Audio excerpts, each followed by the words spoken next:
नमस्कार, किस्से कहानियाँ में एक बार फिर आपका स्वागत है। आज मैं आपके लिए लेकर आई हूँ अकबर बीरबल की कहानी, जिसका शीर्षक है कवि और धनवान आदमी। एक दिन एक कवि किसी धनी आदमी से मिलने गया और उसे कई सुंदर कविताएं इस उम्मीद के साथ सुनाई कि शायद वह धनवान खुश होकर कुछ इनाम जरूर देगा। लेकिन वह धनवान भी महाकंजूस था। बोला, तुम्हारी कविताएं सुनकर दिल खुश हो गया। तुम कल फिर आना, मैं तुम्हें खुश कर दूंगा। कल शायद अच्छा इनाम मिलेगा, ऐसी कल्पना करता हुआ वह कवि घर पहुंचा और सो गया। अगले दिन वह फिर उस धनवान की हवेली में जा पहुंचा।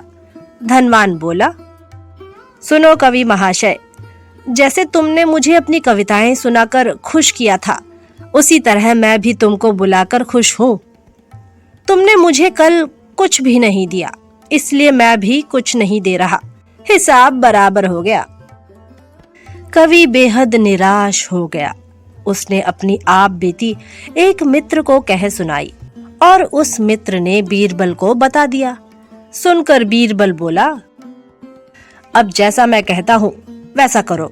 तुम उस धनवान से मित्रता करके उसे खाने पर अपने घर बुलाओ। हाँ, अपने कवि मित्र को भी बुलाना मत भूलना। मैं तो खैर वहां मौजूद रहूंगा ही। कुछ दिनों बाद बीरबल की योजना अनुसार कवि के मित्र के घर दोपहर को भोज का कार्यक्रम तय हो गया। नियत समय पर वह धनवान भी आ पहुंचा। उस समय बीरबल, कवि और कुछ अन्य मित्र बातचीत में मशगूल थे। समय गुजरता जा रहा था, लेकिन खाने पीने का कहीं कोई नामो निशान न था। वे लोग पहले की तरह बातचीत में व्यस्त थे। धनवान की बेचैनी बढ़ती जा रही थी। जब उससे रहा न गया तो बोल ही पड़ा, भोजन का समय तो कब का हो चुका, क्या हम यहाँ खाने पर नहीं आए हैं? खाना? कैसा खाना? बीरबल ने पूछा। धनवान को अब गुस्सा आ गया। क्या मतलब है तुम्हारा? क्या तुमने मुझे यहाँ खाने पर नहीं बुलाया है? खाने का कोई निमंत्रण नहीं था। यह तो आपको खुश करने के लिए खाने पर आने को कहा गया था। जवाब बीरबल ने दिया। धनवान का पारा 7वें आसमान पर चढ़ गया। क्रोधित स्वर में बोला, यह सब क्या है?